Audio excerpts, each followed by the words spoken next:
Précédemment dans la vie secrète de Colibacille. Ça ne peut vouloir dire qu'une chose. Celui qui a publié ce texte dans l'illisible a réussi à percer le code d'accès de la Global Corporation. Jimmy Carlton? Mais qu'est-ce que c'est que ça, Jimmy Carlton? Le pirate, monsieur. Celui qui s'est introduit dans notre base de données. Par erreur, pirater le serveur le plus protégé du monde. Si en est capable, quelqu'un sait bien Jimmy. Et pourquoi en faire dans son cybercanard de daube un article à la loi? Colonel, si j'accepte de m'occuper de ce cas, il me faudra absolument en connaître tous les tenants et aboutissants sans la moindre exception. Je demande carte blanche du début à la fin, y compris au milieu. Des soucis, colonel? J'ai entendu dire que les pirates informatiques sont donnés à cœur joie en ce moment. Une rumeur prétend en effet qu'un petit futé aurait brisé le code d'accès de l'une des bases de données de la Global Corporation. Vrai ou faux? En tout cas, il suffirait que ça s'ébruite pour que le titre de la compagnie plonge sur le Nasdaq. Et si le Global Corp s'effondre, je ne donne pas cher de l'ensemble du marché de la New Economy. C'est alors la bibliothèque? Elle s'ouvre? Eh oui, les objets les plus rares de ma modeste collection se trouvent dans cette chambre secrète. Par ici, mademoiselle Spérandieu. Appelez-moi Colibacille.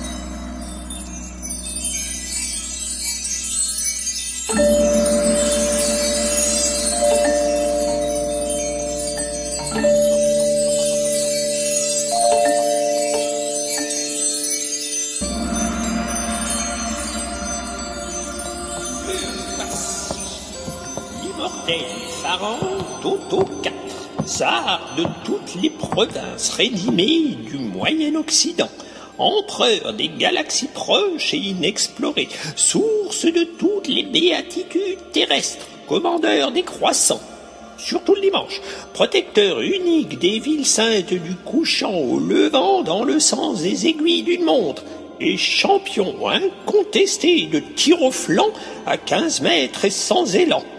Toto 4, ou ce qu'il en reste. Il est bien joli. Il est comme phosphorescent. Oui, à cause du jade millésimé dont la statue est composée. On pense qu'il date du Pokémonidé supérieur, d'où l'épaisse finesse des traits, le regard perçant sous les paupières closes, le nez droit un peu tordu, la bouche fermée entr'ouverte, et ce menton d'une banalité confondante. Oui, bien joli en effet.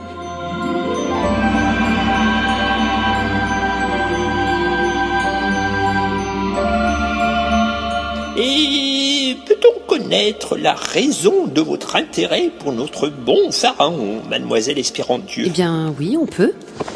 Mais laissez-moi juste le temps de me préparer. Où est donc mon Nickbook Pro? Ah, le voilà.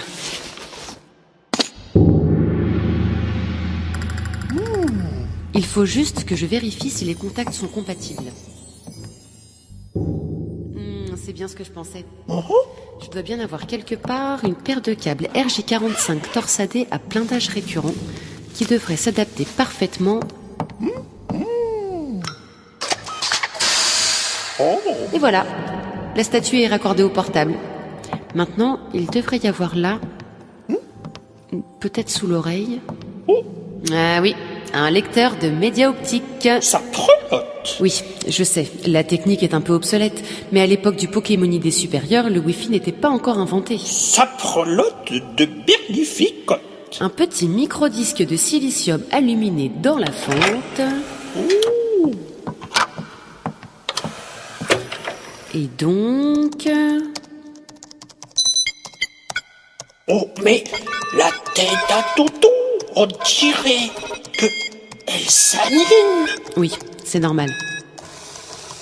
Sa bouche s'ouvre Elle va. N'est-ce pas bientôt fini tout ce bordel?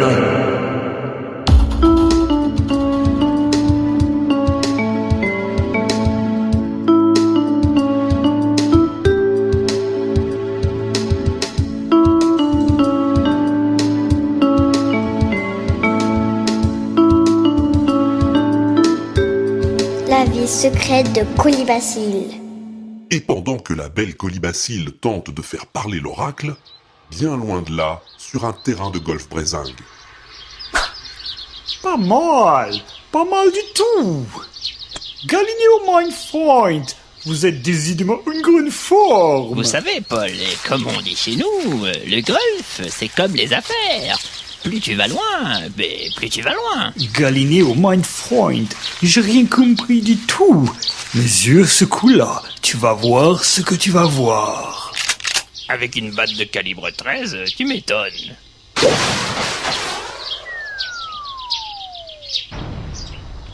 Bien joué, Paul. Ça fait 42 contre 1. Vous menez 4 à 7. Arzo, voilà qui relance le suspense. Allons-y à cheval, ça n'est pas très loin.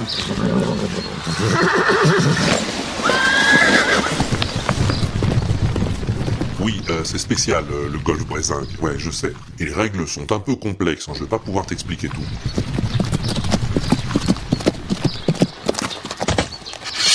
En garde, Poltergeist. Ah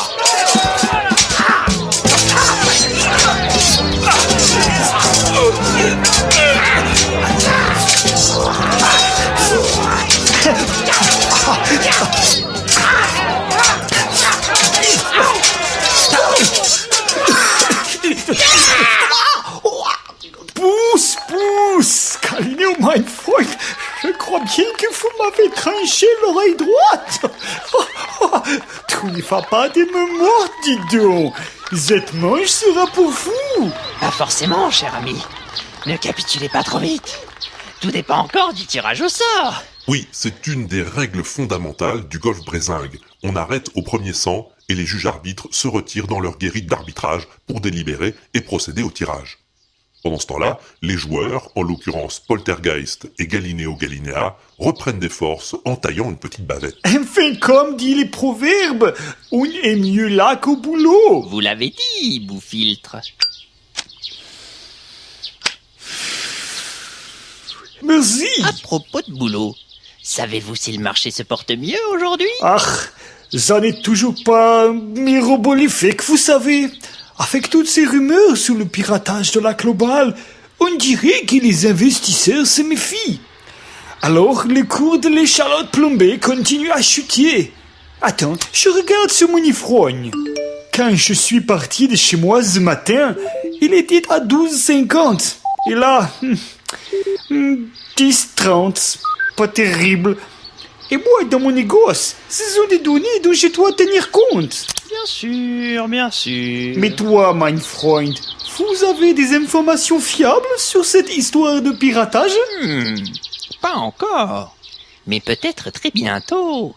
J'ai des amis bien informés dans les milieux autorisés. Ah, ya. Je devrais en savoir plus, incessamment sous peu. Sehr gut. Vous savez, Galileo, mein Freund, que si tu obtiens quelques informations de première bourre, je serai toujours prêt à les acquérir, même au prix d'un versement à vos bonnes œuvres. Et en exclusivité, bien sûr. Bien sûr, cher Paul, bien sûr. Ah, mais voilà les juges qui reviennent du tirage au sort. Nous allons savoir ce qu'il en est. En golf brézingue, il y a 12 juges arbitres. Ils se rendent toujours solennellement en cortège jusque sur l'esplanade du jugement où ils donnent leur verdict, rédigé sur un bout de papier, au grand connétable de partie. Messieurs les juges arbitres, avez-vous procédé au tirage au sort? Comme tu vois, Tiara. Êtes-vous parvenu à un verdict? Évidemment, tête de hareng. Et quel est-il? Coupable.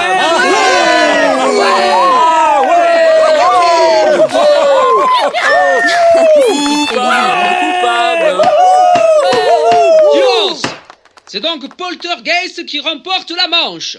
Mais, comme le précise l'article 57 du règlement intérieur dont le texte original est déposé sous scellé au British Museum, on ne marche pas sur les bosses. C'est toujours pareil, nous, ça sert à rien. Mais pas ça, non mais là c'est toujours la même chose. En fait, si on n'était pas là, ce serait pareil quoi. Silence! Poltergeist ayant commis cette félonie à plusieurs reprises, sous les yeux ébahis mais formels de la commission d'arbitrage, il est donc éliminé. En vertu des pouvoirs mirobolants qui me sont complètement conférés, je déclare vainqueur Galileo Galilea, de justesse, 7-12. En conséquence, c'est donc lui qui paiera l'apéro. Ah, bien joué, mon Freud! Décidément, vous êtes très fort à ce petit jeu. Tu ne crois pas si bien dire.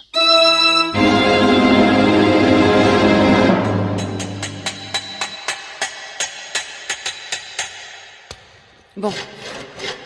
Je réessaye encore une fois, mais c'est la dernière. Vous avez du réseau, Sigismond ? C'est le petit arc-en-ciel noir et blanc, le réseau ? Oui, c'est ça. J'en ai sans en avoir, quoi. Oui. Pourtant, ça a failli marcher tout à l'heure. Il avait même commencé à parler.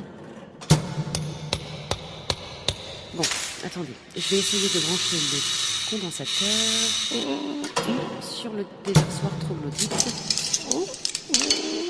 Oh, bigrot de bourre, j'arrive pas. Ah ! Voilà, ça y est, je peux le dévisser. Reste plus qu'à connecter la prise compacte sur le triphaseur. Et là... Oui, c'est bon, j'ai l'arc-en-ciel. Bon, bah c'est pas trop tôt. Allez, on tente le coup. Bonjour, immortel pharaon. LOL. Auriez-vous l'extrême bonté de me délivrer votre oracle? MDR, Enter.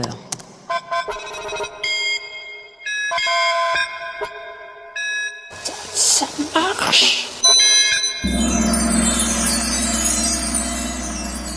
Impudente mortelle, qui te permet de solliciter ma divine personne, PTDR? Grand pharaon, je ne suis pas digne de m'adresser à toi, je le sais, mais toi seul peux empêcher le monde de sombrer dans le chaos. Tu dois délivrer ton oracle et sauver l'humanité. Vous y allez pas un peu fort, jeune demoiselle? T'inquiète, je maîtrise. Rotoflol, quelle audace! Misérable vermicelle! Vermicelle? Sans doute le féminin de vermisseau. Silence, vieillard, c'est à la gonzesse que je cause. Bon, impudente mortelle, écoute-moi. Tu as osé arracher le divin pharaon à son royaume des ténèbres. Tu as bravé les dangers de l'éternel gigabit pour solliciter ma bienveillance. Tes arguments ne me laissent pas insensible. Alors écoute. Le puissant pharaon Toto IV va délivrer son oracle, et il ne le répétera pas deux fois. Moi, Toto, fils de Popo, digne successeur de la lignée des Pince-Mi, pharaon et prophète de la lignée des Pince-Moi, j'en appelle au pouvoir des gigaoctets qui me sont conférés, et je délivre mon oracle à haut débit. 1, 2, 3. J'ai une crise de foi. 4, 5, 6. Trop manger de saucisses. 7, 8, 9. Va te faire cuire à 9. 10, 11, 12. Chez l'ami Bilouz.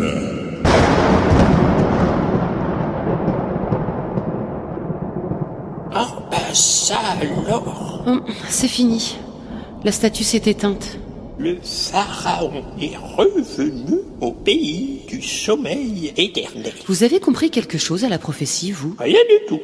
Pour moi, c'est du belge. Oui. Mais je me demande bien comment il connaît l'ami Bilouz, par exemple. Pourquoi? Vous connaissez un Bilouz, vous? Bah, évidemment. Henri. C'est comme ça que tout le monde l'appelle là-bas. Comment? Mais où ça?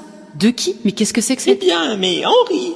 Henri de Bilouz-Lautrec. Au Bouffe-Patent, tout le monde l'appelle l'ami Bilouz. Au Bouffe-Patent? Mais comment on y va au Bouffe-Patent? À suivre.